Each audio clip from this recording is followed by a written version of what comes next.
आज की इस वीडियो में हम करने वाले हैं एसएससी जीडी 2026 को टारगेट करते हुए रीजनिंग का प्रैक्टिस सेट नंबर 19। अगर आप इस चैनल पर नए हैं तो ऐसी ही डेली वीडियोस के लिए चैनल को सब्सक्राइब करना बिल्कुल मत भूलिएगा।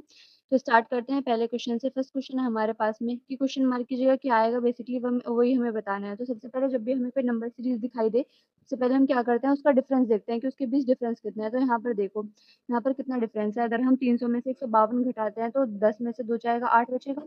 और ये कितना है हमारे पास में, फिर 9 में से 5 जाएगा 4, 2 में से 1 जाएगा 148, इतना माइनस हो रहा है। फिर 152 से 80 हो गया सीधा, और 80 से सीधा 48, फिर 40, फिर 52। इसका मतलब क्या हो रहा है, डायरेक्ट जो हो रहा है माइनस तो नहीं हुआ होगा, क्योंकि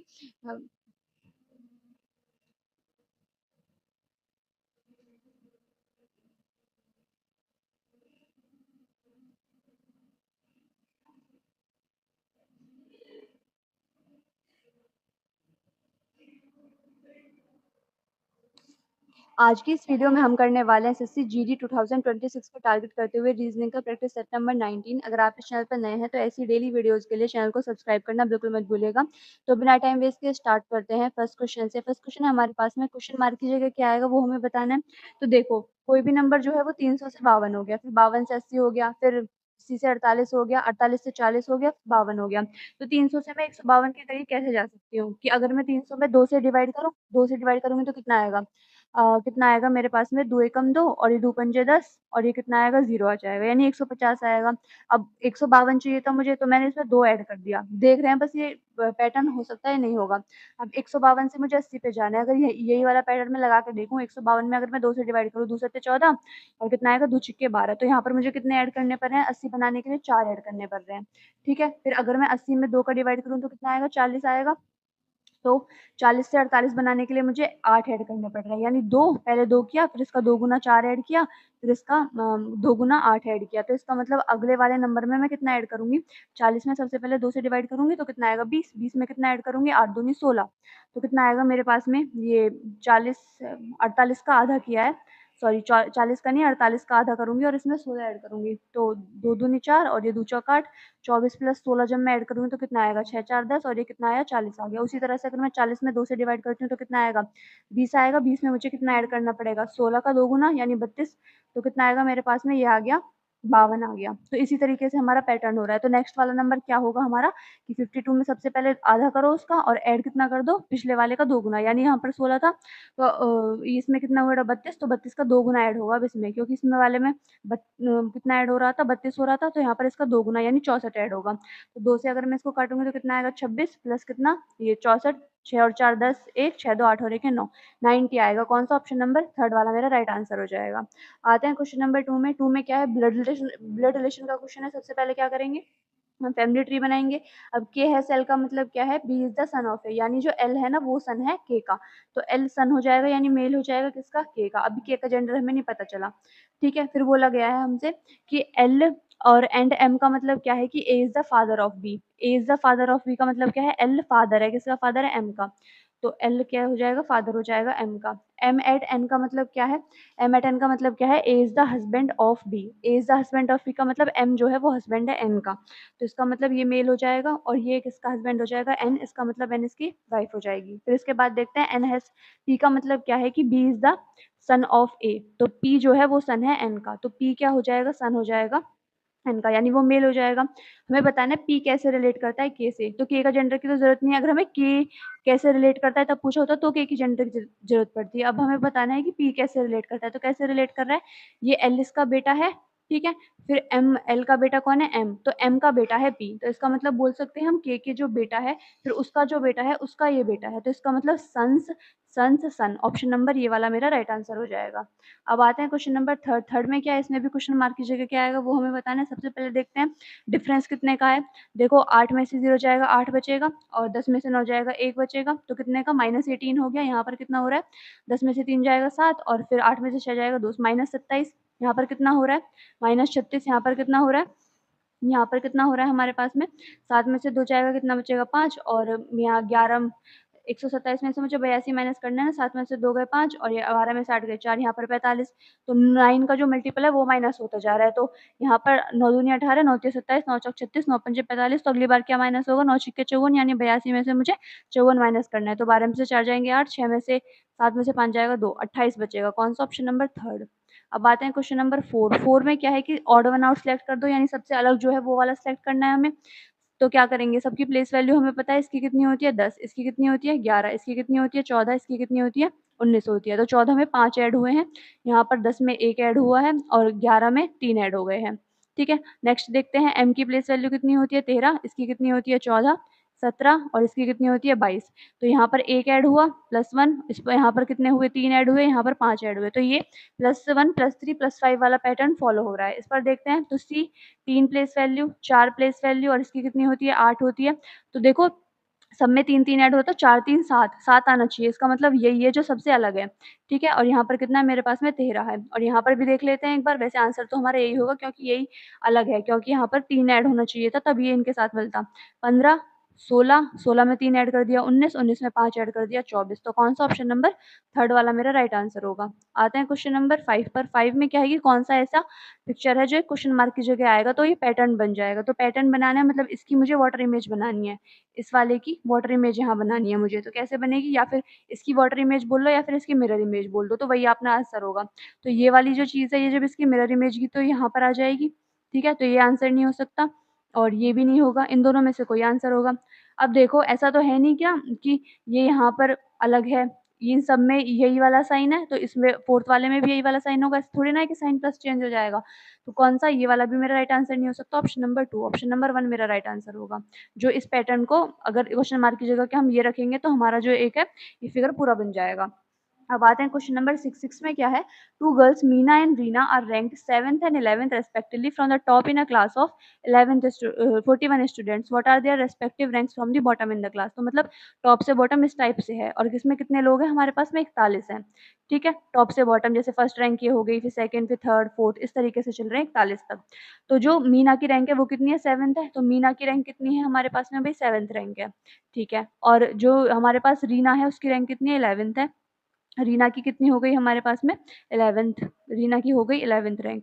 अब हमें बताना क्या है कि what are the respective rank from the bottom. तो बॉटम से बताना नीचे से कौन सी रैंक है। अब देखो यहाँ तक रीना की रैंक कितनी है हमारे पास में, 11th है। तो यहाँ तक 11 बच्चे पूरे हो चुके हैं।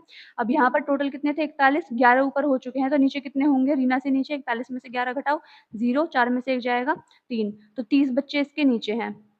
तो रीना की रैंक कितनी होगी नीचे से बताओ, 30, 30 है ना नीचे, 30 से एक ज्यादा यानी यहाँ पर कितनी होगी 31। अब जब 30 बच्चे हैं, 30 बच्चों के बाद ही तो रीना आ रही है तो इसकी रैंक कितनी होगी हमारे पास में, 31। तो कौन सा ऑप्शन दिख रहा है आपको, 32, 33, 35, 31। ऑप्शन नंबर ये वाला मेरा राइट आंसर हो जाएगा। एक बार मीना की रैंक को और देख लेते हैं, इनमें कितने का अंतर है, 4 का अंतर है ना भाई, 4 का अंतर है। इसकी रैंक कितनी है मेरे पास में, इसकी रैंक है 31, 31 में मैं 4 जोड़ देती हूँ कितनी, 35। तो मीना की रैंक कितनी हो जाएगी, 35। तो ये वाला मेरा राइट आंसर हो जाएगा। आई होप आपको ये क्वेश्चन समझ में आया होगा। अब आते हैं क्वेश्चन नंबर 7। 7 में क्या है, a man sees smoke coming from a building and hears people shouting. क्या होता है, एक बिल्डिंग से स्मोक आ रहा है और उसने वहां से लोगों के चिल्लाने की आवाज आ रही है। तो उसे सबसे पहले क्या करना चाहिए, रन अवे इमीडिएटली, तुरंत भाग जाना चाहिए, try to enter the building, building में घुसने की कोशिश करनी चाहिए, call emergency services, emergency services को कॉल करना चाहिए, इग्नोर एंड मूव ऑन यानी इग्नोर कर देना चाहिए, चला जाना चाहिए। तो देखो ये वाला ऑप्शन तो आप ऐसे ही काट देंगे कि हमें भागना भी नहीं चाहिए और हमारे इग्नोर भी नहीं करना चाहिए। तो ये दोनों ऑप्शन में है कि try to enter the building, क्या हमें बिल्डिंग में एंटर करने का ट्राई, अगर बिल्डिंग में ज्यादा आग लग रही होगी अगर हम उसमें एंटर कर जाएंगे तो वो तो हमें भी नुकसान हो जाएगा। तो हमें क्या करना चाहिए, इमरजेंसी सर्विसेज को कॉल करना चाहिए सबसे पहले, ये हमें काम करना चाहिए। What should he do first, सबसे पहले क्या करना चाहिए, कॉल इमरजेंसी सर्विसेज। अब आते हैं क्वेश्चन नंबर 8। 8 में क्या है कि humidity, select the related words from the given alternatives. मतलब ये कैसे, जैसे ह्यूमिडिटी हाइग्रोमीटर से रिलेटेड है उसी प्रकार जो है एंगल्स किससे रिलेटेड है। तो जो हाइग्रोमीटर है वो ह्यूमिडिटी को नापता है, एंगल्स को कौन नापता है, हीलियोमीटर नापता है या फिर हमारे पास ग्लूकोमीटर नापता है, ग्राफोमीटर नापता है, हाइड्रोफोन नापते हैं। तो जो ग्राफोमीटर होता है ना वो नापता है हमारे एंगल्स को। तो कौन सा ऑप्शन नंबर, ये वाला मेरा राइट आंसर हो जाएगा। अब आते हैं क्वेश्चन नंबर 9। 9 में क्या है बताना, क्वेश्चन मार्क की जगह क्या आएगा। ठीक है, तो ऑब्जर्व करने की कोशिश करते हैं, यहाँ पर आर ए था, एक पोजीशन आगे खिसक गया आर, ए नीचे खिसक गया, ठीक है। फिर क्या होता है, आर भी एक और पोजीशन नीचे गया, ए एक और पोजीशन नीचे चला गया, फिर आर ए की जगह आ गया और ए अपनी पोजीशन से एक आगे चला गया। तो अब यहाँ पर क्या होगा, आर यहाँ पर आ जाएगा ए की जगह, तो आर यहाँ पर आएगा, ए अपनी पोजीशन से एक आगे, ठीक है। तो ये वाला आंसर नहीं हो सकता, एक ही ऑप्शन हम एलिमिनेट कर पाए। अब देखते हैं यहाँ पर कितना है, के एल है, तो एल जो है, एल की जगह कौन आ गया, के, और एल एक पोजीशन आगे खिसक गया। इसमें भी ऐसे हुआ है, के एक एल की जगह चला गया, एल एक पोजीशन आगे चला गया। इसमें भी इसी तरह हुआ है, एल की जगह क्या आ गया, के, और ये एक पोजीशन आगे चला गया। तो इसमें भी तो ऐसे होगा, यहाँ पर एल की जगह के आ जाएगा और ये जो एल है एक पोजीशन आगे चला जाएगा। कौन सा ऑप्शन दिख रहा है आपको ऐसा, ऑप्शन नंबर सेकंड वाला मेरा राइट आंसर हो जाएगा। आते हैं क्वेश्चन नंबर 10। 10 में क्या है कि जब हम इस पेपर को खोलते हैं तो हमें कौन सा फिगर दिखाई देगा। तो जब हम इसको खोलेंगे तो क्या होता है, इधर इसकी बनती है वो मिरर इमेज बनती है ना, यहाँ पर इसकी मिरर इमेज बन जाएगी, ऊपर क्या बनती है, इसकी वाटर इमेज इस टाइप से बन जाएगी, ये इस टाइप से बन जाएगी। तो कौन सा फिगर आपको दिख रहा है, ये वाला, ऑप्शन नंबर थर्ड मेरा राइट आंसर हो जाएगा। ठीक है, आते हैं क्वेश्चन नंबर 11th। 11th में क्या है, बताना है कि अगर ये जो डाइस है इसको हम खोलते हैं तो हमें किस टाइप का दिखेगा। तो देखो, जब भी हमारा डाइस है तो ये जो ए की डाइस की तो दो हमें पिक्चर दिखाई गई हैं, एक बार इस साइड से दिखा दिया, एक बार उस साइड से दिखा दिया।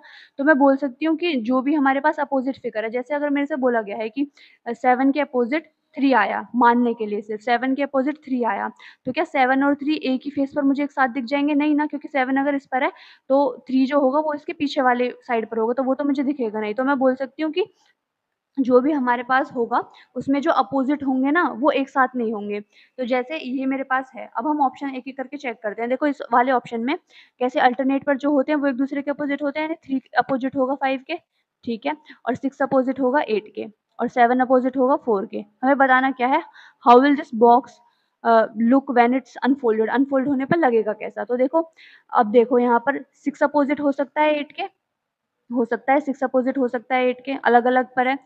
7 अपोजिट हो सकता है 4 के, देखो 7 तो 4 के अपोजिट है, लेकिन इसमें दिखा दिया कि 7 4 एक ही पर है, तो ये तो हो ही नहीं सकता। इसका मतलब ये अनफोल्ड करने पर ऐसा नहीं दिखाई देगा। इस पर नेक्स्ट ऑप्शन पर आते हैं। 5 और 8 एक दूसरे के अपोजिट हैं, ठीक है, और 6 और 7 एक दूसरे के अपोजिट हैं, और 3 और 4 एक दूसरे के अपोजिट हैं। ओरिजिनल डाइस पर आते हैं, क्या 6 और 7 अपोजिट हो सकते हैं? कभी नहीं हो सकते, क्योंकि ये एक ही पिक्चर पर दिखाई दे रहे हैं, तो ये भी हमारा आंसर नहीं हो सकता। आते हैं नेक्स्ट वाले पर। 3 के अपोजिट कौन है? 4 है, 3 के अपोजिट 4 है। इसके बाद में 7 के अपोजिट कौन है? 5 है, 6 के अपोजिट कौन है? 8 है। तो अब 7 और 5 के एक दूसरे के अपोजिट हो सकते हैं, 7 यहाँ है, 5 यहाँ है, हो सकते हैं। 6 और 8 एक दूसरे के अपोजिट हो सकते हैं, हो सकते हैं। 3 और 4 एक दूसरे के अपोजिट हो सकते हैं, हो सकते हैं। तो यही वाला जो होगा मेरा राइट आंसर हो जाएगा। एक बार फोर्थ ऑप्शन को और चेक कर लेते हैं। 5 किसके अपोजिट है? 8 के। 6 किसके अपोजिट है? 4 के। और ये जो हमारे पास 7 है किसके अपोजिट है? 3 के। ठीक है, तो 6 और 4 देखो एक साथ दिख गए, तो ये अपोजिट तो हो ही नहीं सकते, तो ये वाला भी मेरा गलत हो जाएगा। ऑप्शन नंबर थर्ड मेरा राइट आंसर हो जाएगा। आते हैं क्वेश्चन नंबर 12 पर। 12 में मेरे पास में सिलोगिज्म का क्वेश्चन है। स्टेटमेंट है ऑल पी आर जी, यानी जितने भी पी है मेरे पास में वो सब क्या है? जी हैं। फिर बोला गया है सम एफ आर पी, कुछ ऐसे पी, सम एफ आर पी, ठीक है, तो सम एफ आर पी का मैंने डायग्राम बना दिया। फिर इसके बाद बोला गया है, कंक्लूजन है मेरे पास में ऑल जी आर पी, यानी जितने भी जी है ना वो सारे के सारे पी है। नहीं, हम बोल सकते हैं सारे के सारे पी है, वो तो जी है, लेकिन ये पक्का नहीं है ना, सारे के सारे जितने जी हैं हमारे पास में ये वाला, ये पी के अंदर आएगा, तो ये कंक्लूजन फॉलो नहीं करेगा। ऑल पी आर एफ, जितने के जितने पी हैं वो सारे के सारे एफ होगा, ये भी हम नहीं कह सकते, पता ही नहीं है तो कैसे बोल सकते हैं, और ये भी हमारा गलत हो जाएगा। सम एफ आर नॉट जी, कुछ ऐसे एफ हैं जो जी नहीं है। अब ये भी हमें नहीं पता कि सारे के सारे जो एफ हैं वो जी है या नहीं है, तो इस पे भी हम कुछ नहीं कह सकते, तो ये भी कंक्लूजन फॉलो नहीं करेगा। तो कौन सा हो जाएगा? Neither conclusion follows. आते हैं क्वेश्चन नंबर 13। 13 में क्या बोला गया है कि each of this question are given two statements, these statement में भी आइदर इंडिपेंडेंट कॉजेज हो सकते हैं, इफेक्ट्स हो सकते हैं, या फिर independent causes of a common cause, read both the statement and given answer. तो हमें आंसर देने हैं, तो उसका कॉज का मतलब क्या है? कारण, और जो इफेक्ट है उसका मतलब है परिणाम। तो स्टेटमेंट पढ़ते हैं, Rohit is a healthy boy, तो रोहित एक हेल्दी बॉय है। His mother is very particular about the food he taste. तो देखो क्या होता है कि उसकी जो मदर है ना वो उसके खाने पीने का बहुत ध्यान रखती है, इसीलिए तो राहुल हेल्दी है। अब राहुल हेल्दी है इसीलिए उसकी मम्मी उसके खाने का ध्यान रखती है, ऐसा तो नहीं हो सकता होगा ना। जो ये होगा, ये वाला हमारा रीजन होगा, कि जो उसकी मम्मी है उसके खाने-पीने का बहुत ध्यान रखती है, इसलिए राहुल हेल्दी है। तो फर्स्ट वाला क्या हो जाएगा हमारा? फर्स्ट वाला हमारा कॉज़ हो जाएगा। तो statement A is the cause, नहीं वो तो इफ़ेक्ट है। Statement B is the cause and statement A is the effect. Option number ये वाला मेरा राइट आंसर हो जाएगा। If both statements are effects of independent clause, नहीं दोनों इफ़ेक्ट नहीं है, बी वाला उनमें कॉज़ है। ठीक है? अब आते हैं क्वेश्चन नंबर कौन से पर? Question number 14। 14 में क्या है मेरे पास में? The price of a bread is 20 more than price of a jam. The price of bread and jam together is इतना, find the price of the bread. Bread का प्राइस मुझे फाइंड आउट करना है। तो देखो ब्रेड का price मैंने एक ब्रेड का प्राइस बी मान लिया और जेम का प्राइस कितना मान लिया मैंने? जे मान लिया। ठीक है? तो ब्रेड प्लस जेम का मिलाकर कितना है मेरे पास में? ये है मेरे पास में 22.50। ठीक है? फिर बोला गया है कि जो द प्राइस ऑफ ब्राइड, जो ब्रेड का प्राइस है ना वो हमारे पास में 20 ज़्यादा है जेम के प्राइस से। तो मैं लिख सकती हूँ बी की जगह 20 plus J, 20 plus J is equals to कितना? 22.50। तो 2j इज इक्वल टू कितना हो जाएगा मेरे पास में? 22 में से ये 22.50 में से 20 माइनस करूंगी तो 2.50 आ जाएगा। दो से काटूंगी तो दो एकम दो, दो दूनी चार, दो पंजे 10। जे की वैल्यू कितनी आ गई मेरे पास में? यानी जेम का प्राइस आ गया मेरे पास। लेकिन मेरे से पूछा किससे है? ब्रेड का प्राइस पूछा है। तो मैं इसमें क्या करूंगी? 20 और ऐड कर दूंगी। तो इसमें 20 ऐड करूंगी तो मेरे पास कितना आएगा? 21.25। कौन सा? Option number 4। आते हैं क्वेश्चन नंबर 15। 15 में क्या है कि JL KL MN आर 6 टीचर्स, ये टीचर्स हैं हमारे पास में। Each one teaches different subjects out of Hindi, English, math, science, social science and arts, not necessarily in the इस ऑर्डर में नहीं है। तो ये हमारा एक पजल का क्वेश्चन हो गया, है ना? तो इसमें हमें क्या बताना है कि हमें बताना है कि who teaches on Saturday. Saturday कौन बनाता है? देखो मंडे, ये हमारे पास में ट्यूसडे, वेडनेसडे, थर्सडे, फ्राइडे और ये हमारे पास सैटरडे, संडे को ऑफ है। ठीक है? ये हमारे पास में 6 लोग हो गए। अब हमें देखना है कौन-कौन कैसे-कैसे पढ़ाता है। तो इसमें बोला गया है जे टीचेस साइंस ऑन वेडनेसडे। जे जो है ना साइंस पढ़ाता है और वेडनेसडे में, तो जे यहाँ पर आ जाएगा। इसके सामने लिख दिया मैंने साइंस। ठीक है? फिर बोला गया है कि ओ टीचेस मैथ सेकंड आफ्टर जे। तो जे के सेकंड आफ्टर पढ़ाता है कौन? ओ। तो एक छोड़ के यहाँ पर कौन आ जाएगा मेरे पास में? ओ आ जाएगा। और ये कौन पढ़ाता है फ्राइडे में? ये मैथ पढ़ाता है। ठीक है? फिर बोला गया है K teaches on the first day of the week. K यहाँ पर पढ़ाता है और ये फर्स्ट डे पे कौन है? मंडे है। ठीक है? बट टीचेस नाइदर हिंदी और इंग्लिश, या हिंदी और इंग्लिश में से ये कुछ नहीं पढ़ाता। ठीक है? तो ना यहाँ पर हिंदी आ सकती है, ना यहाँ पर इंग्लिश आ सकती है। फिर बोला गया है M teaches English before N and L. ठीक है? बिफोर एन पढ़ाता है वो कौन? एम। तो एम जो है वो एन से पहले आ जाएगा। इस तरीके का कॉम्बिनेशन होगा कुछ। और ये क्या पढ़ाएगा? इंग्लिश पढ़ाएगा। फिर बोला गया है एल टीचेस आर्ट्स बिफोर जे। एल क्या पढ़ाता है? आर्ट पढ़ाता है और बिफोर जे पढ़ाता है। तो जे के पहले तो एक ही जगह है, तो यहाँ पर ट्यूसडे पे मैंने एल लगा दिया। और ये क्या पढ़ाता है? आर्ट्स पढ़ाता है। फिर बोला गया है कि एम और जो एन है हमारे पास में, एम, तो एम और एन के लिए एक ही जगह है हमारे पास में, दो जगह ही तो बच रही है। एम और एन इनको लेंगे। ठीक है? तो एम और एन इस तरीके से आ जाएंगे। बोला है ना कि एम पहले पढ़ाता है एन से, तो इस तरीके का कॉम्बिनेशन होगा। एम क्या पढ़ा रहा है हमारे पास में? ये हमारे पास में इंग्लिश पढ़ा रहा है। ठीक है? तो हमें पूछा क्या है कि सैटरडे को कौन पढ़ाता है? कौन पढ़ा रहा है सैटरडे को? एन पढ़ा रहा है। तो ये वाला मेरा राइट आंसर हो जाएगा। ठीक। अब आते हैं क्वेश्चन नंबर 16 पर। 16 में क्या है? कैलेंडर का क्वेश्चन है। तो इसमें बोला गया है if 17 December 2012 was Monday then what was the day of the week on 18 November 2020। तो 18 नवंबर 2020 को कौन सा दिन था वो हमें निकालना है। तो सबसे पहले निकालने के लिए हमें क्या चाहिए होगा? Odd days. ऑड डेज निकालने होंगे। आपने कैलेंडर चैप्टर में पढ़ा होगा। तो ऑड डेज हम कैलकुलेट करेंगे। कैसे कैलकुलेट करेंगे? पहले ईयर के अलग कैलकुलेट कर लेते हैं और उसके बाद इसके हम महीनों के और ये जो डेज हैं इनके एक साथ कलेक्ट कर लेंगे। तो देखो 2020 से लेकर 2012 कितने का डिफरेंस आ गया मेरे पास में? 8 साल का। प्लस हमें लीप ईयर काउंट करने पड़ेंगे। अब देखो 2012 एक लीप ईयर है पर ये काउंट नहीं होगा। क्यों काउंट नहीं होगा? क्योंकि हम स्टार्ट ही 17 दिसंबर से कर रहे हैं, तो 29 फरवरी तो काफी पहले का चला गया, तो वो काउंट नहीं होगा। 2012 लीप ईयर काउंट नहीं होगा। तो कौन सा काउंट होगा? 2016 2020 काउंट होगा, है ना? 4 साल बाद लीप ईयर आता है। तो 2 लीप ईयर आ गए मेरे पास में। तो 8 + 2, तो यहाँ पर कितना आया? 10। 10 डिवाइडेड बाय कितना? 10 डिवाइडेड बाय 7 करूंगी, रिमाइंडर लेना होता है मुझे। 7 एकम 7, तो कितना आया मेरे पास में? 3 रिमाइंडर आ गया, ईयर का कोड आ गया। ठीक है? इसके बाद देखते हैं डेज के बीच में कितना डिफरेंस है। 17 दिसंबर और ये कितना है मेरे पास में? 18 नवंबर। ठीक है? तो यहाँ पर 18 नवंबर, तो 18 नवंबर के 18 दिन तो जा चुके हैं। बचे कितने? 30 में से 18 घटाओ, कितना बचेगा मेरे पास में? 12। तो नवंबर के कितने? 12 दिन। नवंबर के 12 दिन। दिसंबर के कितने? 17 दिन। तो मेरे पास में ऐड करूंगी तो कितना आएगा? 7 2 9 और 2 और 1 ये, 1 और 1 ये 2, कितना आया? 29 आया। कितने से डिवाइड करूंगी? 7 से। 7 चौक 28, कितना आया? 1 आया मेरे पास में। अब आप एक चीज देखो, ईयर में कितना आया? +3 और इसमें कितना आया? +1। जो हमारे पास में डेट है, जो हमारे पास में ईयर है, 2012 से 2020 जा रहे हैं, इसका मतलब हम आगे जा रहे हैं, तो जो हमारे पास में ईयर होगा उसमें तो +3 रहेगा। लेकिन जो हमारे पास में डेट है 17 दिसंबर से 18 नवंबर, इसमें क्या जा रहे हैं, पीछे जा रहे हैं हम, तो ये माइनस का हो जाएगा। तो माइनस के कितने हो जाएंगे, 1, तो कितना आएगा मेरे पास में 3 - 1 कितना आएगा भाई, मेरे पास में 2 आ जाएगा। तो अब मुझे जाना है मंडे में 2 प्लस करने हैं मुझे, तो कितना आएगा मेरे पास में, ये आएगा मेरे पास में मंडे में मुझे 2 प्लस करने हैं ना, तो 3 - 1 2 आ गया। तो अगर मंडे में मैं 2 प्लस करूंगी तो कितना आएगा मेरे पास में, वेडनेसडे, ऑप्शन नंबर सेकंड वाला मेरा राइट आंसर हो जाएगा।